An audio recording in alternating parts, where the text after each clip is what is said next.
تأكد غياب منتخب الشباب عن المشاركة في بطولة غرب آسيا القادمة والتي ستقام في شهر مارس المقبل. حتى الآن لا نعرف السبب وراء هذا الغياب.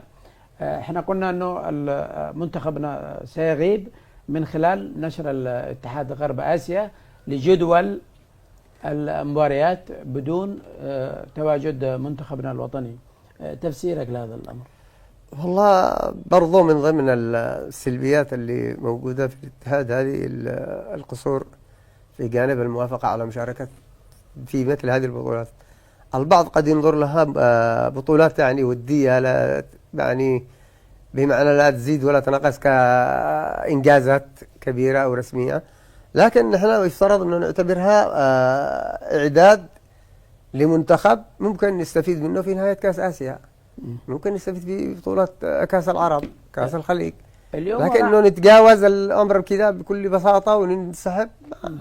وانت تتحقق موضوع الامكانيات تقول لك ما عندك شقات امكانيات، يعني باقل تكلفة ممكن تجهز منتخب وتستفيد من المباريات الودية اللي في غرب آسيا، بعيد عن التفكير بالانجاز او بالبطولة. كان يفترض انه تكون اعدادية للمنتخب.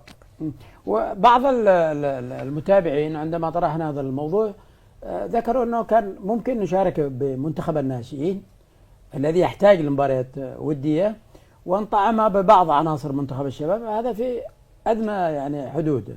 هو يمكن، بس ممكن تلعب الفوارق الفردية بين طالما أنك بتعتبرها أنها ودية. ناشئين وشباب ممكن تأثر على الناشئين بالنتائج، بس ممكن تكون نتائج عكسية عليهم في الخسارات وتعمل عملية إحباط أو انهزام نفسي.